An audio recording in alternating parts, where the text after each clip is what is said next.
नमस्ते दोस्तों। चलिए आज बात करते हैं एक ऐसी अदृश्य ताकत की जो हमारी दुनिया में बहुत कुछ कंट्रोल करती है। स्थिर वैद्युत बल। ये वही शक्ति है जो परमाणुओं को एक साथ जोड़े रखती है और हाँ, कभी-कभी हमारे बालों को गुब्बारे से भी चिपका देती है। तो इस बड़े आइडिया को समझने के लिए क्यों ना एक बहुत ही जानी पहचानी चीज से शुरुआत करें। ये जो होता है ना, ये सब स्टैटिक इलेक्ट्रिसिटी का कमाल है और इसके पीछे है एक अदृश्य शक्ति, एक इनविजिबल फोर्स। ये सब खेल है चार्ज का।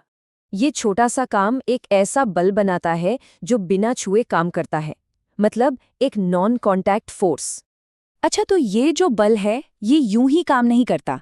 इसके कुछ पक्के नियम हैं, आकर्षण और प्रतिकर्षण के। बिल्कुल वैसे ही जैसे चुंबक काम करते हैं, है ना।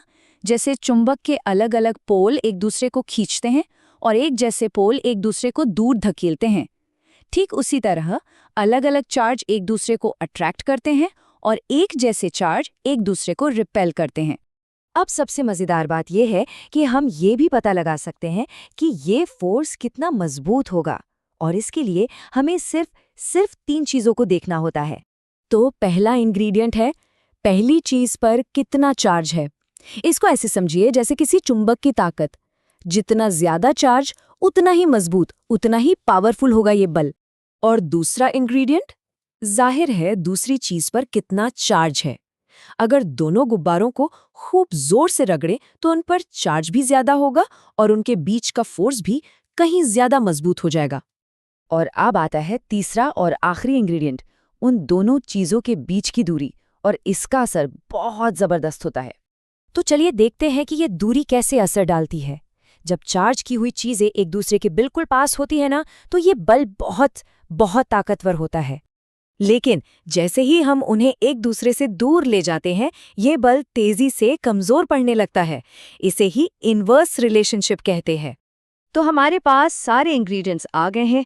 अब चलिए उस रेसिपी को देखते हैं जो इन सबको एक साथ मिलाती है। ओके, तो अब जरा इसे गहराई से समझते हैं। ये जो समीकरण है ना, इसे ही कहते हैं कूलम का नियम। यही वो रेसिपी है जो इस बल को बिल्कुल सटीक तरीके से समझाती है। तो इस फॉर्मूले में F का मतलब है फोर्स यानी बल, Q1 और Q2 वो हैं दोनों चीजों पर चार्ज की मात्रा, D हो गई उनके बीच की दूरी, और K, अरे वो बस एक कांस्टेंट है, एक फिक्स नंबर जो हमारे आसपास के मीडियम जैसे कि हवा पर डिपेंड करता है। तो असली मजा सिर्फ ये समझने में नहीं है कि ये फोर्स काम कैसे करता है। असली मजा तो ये जानने में है कि ये असल में कितना ज्यादा पावरफुल हो सकता है। अगर हम एक एक कूलम के 2 चार्ज को 1 मीटर की दूरी पर रखें तो पता है उनके बीच कितना फोर्स होगा? पूरे 9 अरब न्यूटन। जी हाँ, 9 बिलियन न्यूटन। अब इस नंबर का अंदाजा लगाने के लिए सोचिए, ये फोर्स 2000 से भी ज्यादा जेट प्लेन्स के वजन के बराबर है।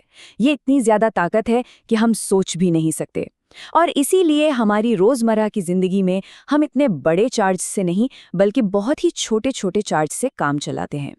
और यहीं पर हमें ग्रेविटी यानी गुरुत्वाकर्षण और इस इलेक्ट्रिक फोर्स के बीच का सबसे बड़ा फर्क साफ दिखता है। ये इलेक्ट्रिक फोर्स बहुत ही ज्यादा मजबूत है और ये खींचने के साथ साथ धकेल भी सकता है, जबकि ग्रेविटी वो तो सिर्फ खींचना जानती है। तो ये कहानी सिर्फ गुब्बारों की नहीं है। ये छोटा सा दिखने वाला नियम असल में पूरे यूनिवर्स के स्ट्रक्चर का आधार है, एक फंडामेंटल लॉ है। तो कूलम के नियम से 2 सबसे जरूरी बातें जो हमें याद रखनी है वो ये है, चार्ज बढ़ाओ तो फोर्स बढ़ेगा और दूरी बढ़ाओ तो फोर्स बहुत तेजी से घटेगा। सिंपल। तो अगली बार जब कोई गुब्बारा दीवार से चिपका हुआ दिखे तो बस ये याद रखिएगा कि आप एक बहुत बड़े यूनिवर्सल नियम को काम करते हुए देख रहे हैं। ये वही नियम है जो हमारे आसपास की हर एक चीज को बनाता है, हमारे शरीर के मॉलिक्यूल से लेकर हमारे फोन की बैटरी तक। ये वही अदृश्य गोंद है जो हमारी दुनिया को एटम के लेवल पर एक साथ जोड़कर रखता है।